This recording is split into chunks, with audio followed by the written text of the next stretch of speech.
don't start watching any content creator except if you do this one thing. So for the past 8 years, I've been a content creator on YouTube and other platforms, as well as consuming social media on and off. And this got me to a lot of conclusions that, to say the least, it's shocking. So the way that I'm gonna do it is I'm gonna tell you the stories, the important stories that you have to hear. I'm gonna give you the biggest lessons that you have to comprehend, and also I'm gonna give you a secret of mine. So when I first started basically knowing what is YouTube, I was watching all of the DIY video and the stuff that were absolutely practical in day-to-day life. I was really doing while watching the videos. So actually the ROI, the return on investment of those videos was absolutely awesome. And that what got me to continue watching YouTube. And actually once you see at the stats and what you see as the company works, it's actually, this is how it works. Because once you look at, let's say you log in into YouTube with a new device, it will not give you any videos. It will tell you have to start searching first. So you start searching, then it gives you the videos based on what you search. So this means that it will give you what you want, not just what YouTube thinks you want. And this is very important because look, it works as dopamine. So I'm gonna give you an example. You see when there's videos, YouTube videos, at first they give you something bangers. Let's say Mr. Beast video, at first there is an explosion or something. So your dopamine levels goes high. Then those low dopamine levels, and the same thing with the movies. It's kind of like there is a progress as well. At the end, there is another dopamine hit when you're like, damn, I got it. Or that guy won. Or my favorite character just got this plot twist and actually survived, whatever it is.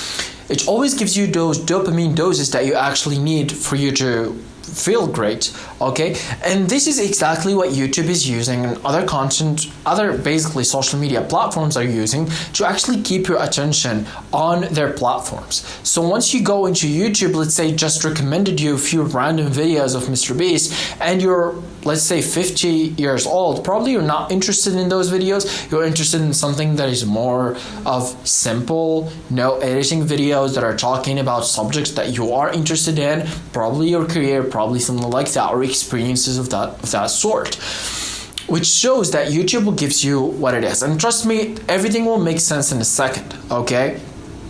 You will see where I'm going with this. So you later on, you forget why you got here in the first place and you start exploring, because YouTube has this feature which gives you new videos here and there to experience. Are you actually interested in those videos as well, or are you just interested in the niche that you started with? And you know, in most cases you are interested in more than one thing, because you're a human being and you are interested in a lot of stuff. So you're interested in Mr. Beast giving away money, you're interested in Mangazi, how to make money, etc., depending on who you are. But the thing with this is that later on, a lot of people get accustomed to just acquiring new content and content creators. And the thing with it, the dangerous thing with it, is that a lot of people spend a lot of time, like 4 hours a day, on social media, not knowing that that time actually affects who they are, what they do. It's as if you're programming your mind, but not controlling the programmer, or what is the script that you're programming with. And here the program is your mind. It's what you do, what are we doing on a daily basis. I'm going to give you a story to comprehend. So when I was young, right, the first year I started exploring what is YouTube, I was always watching just one thing, which is DIY videos. It's like how to do something cool with no money, with everything that you have, so you don't have to buy stuff, and at the same time you're getting all of the results that you want. So that's basically all what I was doing for a year or so. I was watching those videos, but at the same time I was doing something important, which is I was actually doing what I was watching. Later on, I got into those entertainment videos and stuff like that, which it was not very applicable. At first, obviously I was making videos, so I was watching entertainment and doing entertainment. It's just kind of like I applied the same principle. But as later on, I did watch a lot of channels that I pretty much have no clue what are they right now. because they had no lasting effect on me. So once you look at my data, okay, you've seen me, let's say, following more than 1,000. Probably right now it's 3,000, 2,000 accounts on my career, okay? And I ask myself, like, how many channels do I remember? How many? It's like 20. How many channels that have actually made a long-lasting impact on me? Like 10. How many channels that I still see right now, right? Like a lot or just a little bit? Probably like 2 or 3. This makes a lot of sense, okay? And you have to comprehend your natural watching behavior, because that's how you can actually control it and how you can expect what will happen in the future. So for me, when I looked at all of that, I understood that there is a lot of content genres that actually has nothing to do with me as a personality or my life or what I'm gonna do. So it's literally just a waste of my time. So I deleted all of that. I ended up with some channels, but before I ended up, okay, I'm gonna clarify here. So 3 years ago,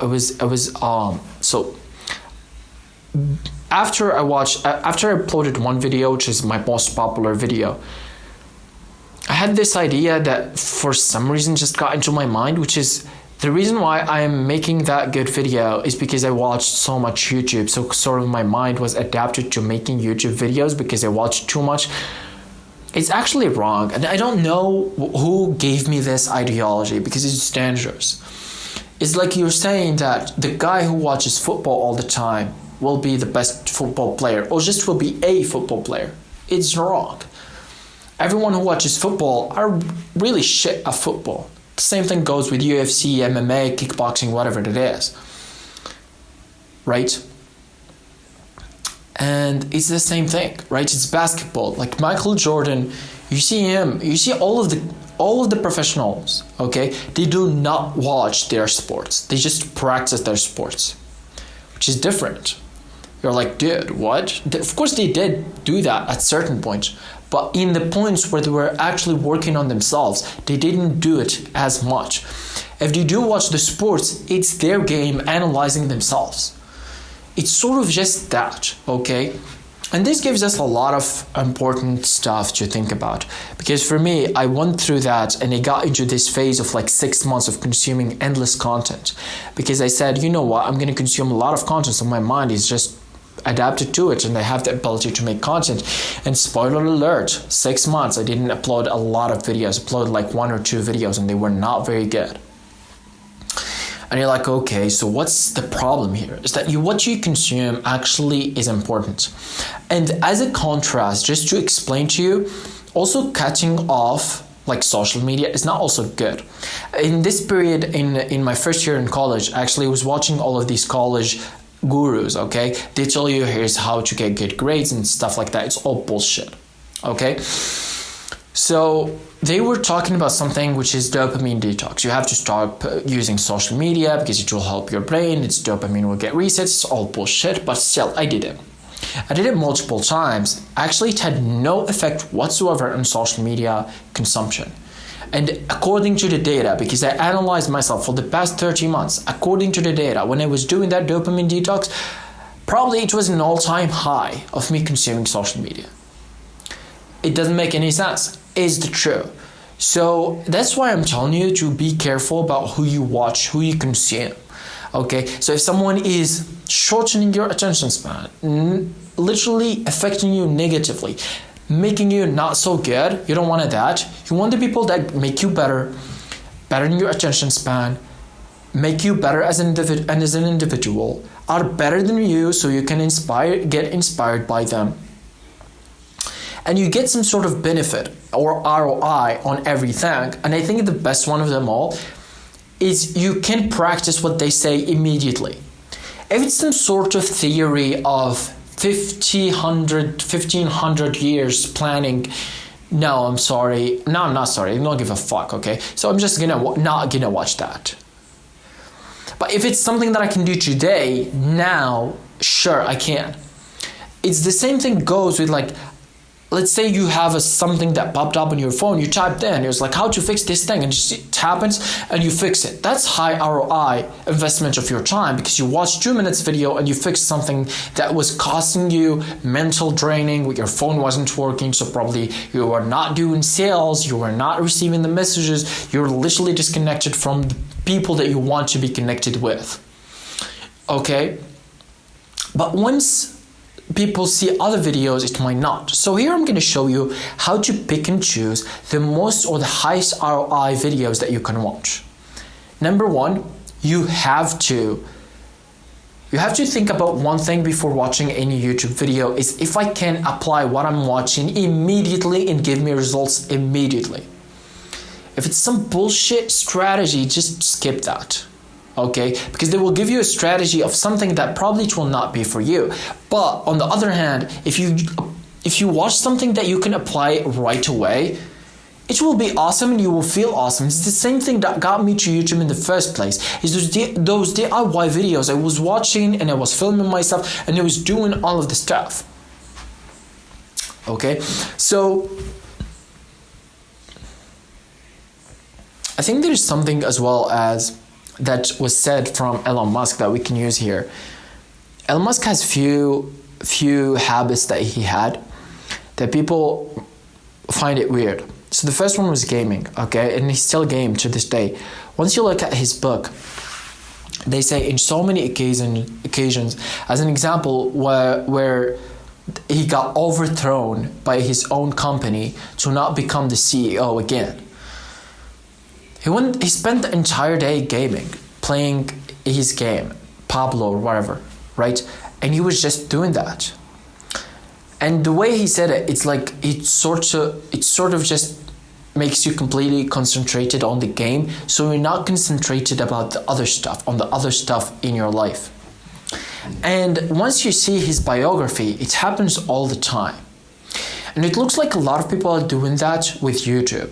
But Elon Musk here explains it best. And he says, actually, video games give me a good idea about my level and my mental state currently. So if my reaction time is slow, probably I'm not eating good or I'm not sleeping good. And that will affect me on my life, on my work. So if I wake up, I go play a game and I feel something is off. Probably I didn't get enough sleep or I didn't eat good. And this is Elon Musk, right? People call him the smartest human on the planet. So probably he knows one or two things that you can use. And he also says something which is actually very important.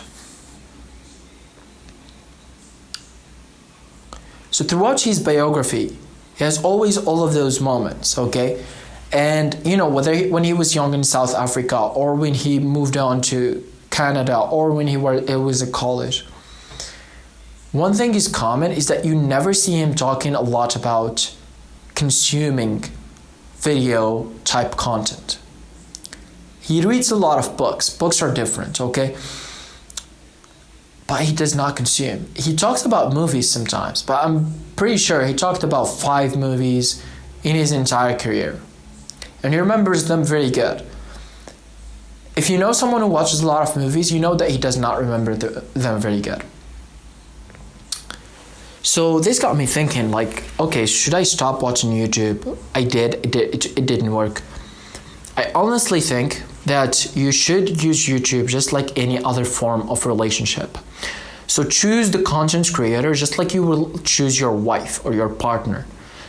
And the reason why, because he will actually affect you, because our unconscious mind doesn't know what's the difference between what's real and what's a video.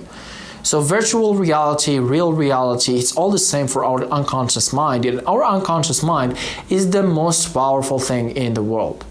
And that's why you see, like, one of the greatest books, Think and Grow Rich, he speaks about it in details, and he says, our unconscious mind doesn't know the difference between what is imaginary and what is real. And that's why, therefore, he talks about how he actually takes advice from imaginary people. It's Napoleon Hill. The guy is crazy, right? But not crazy in the way that is the actual meaning.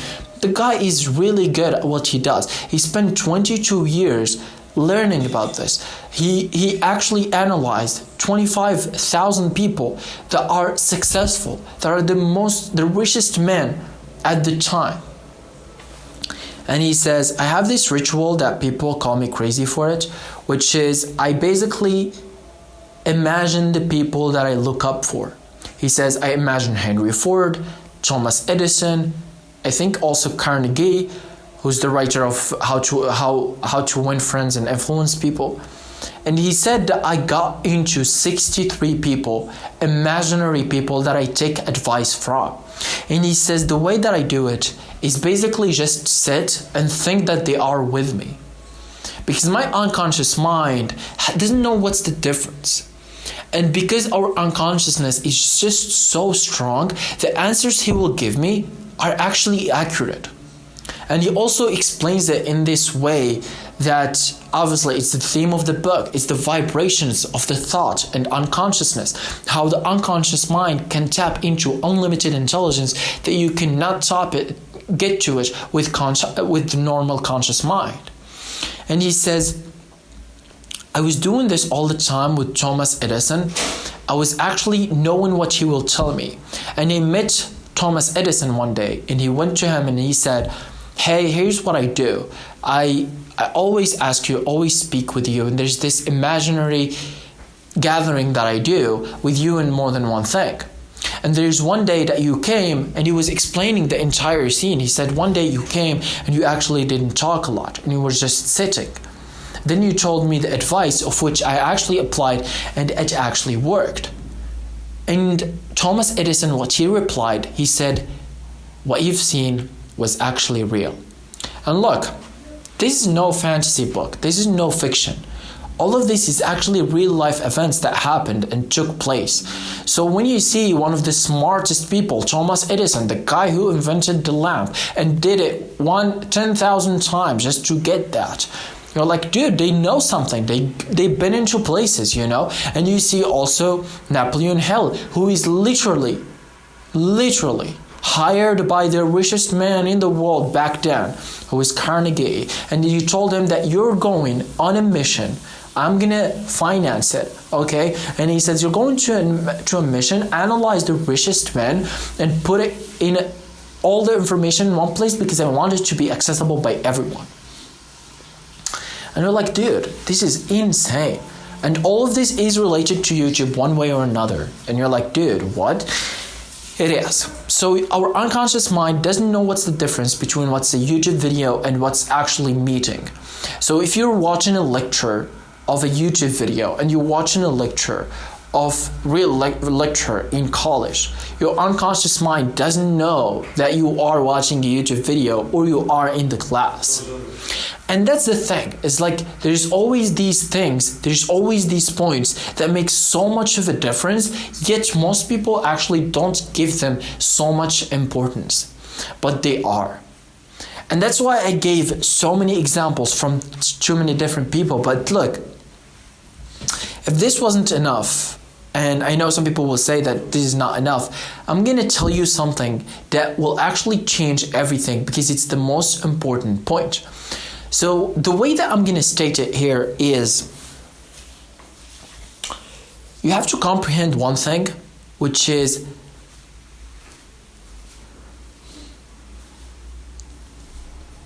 they say that you are the sum of your closest 5 people, okay?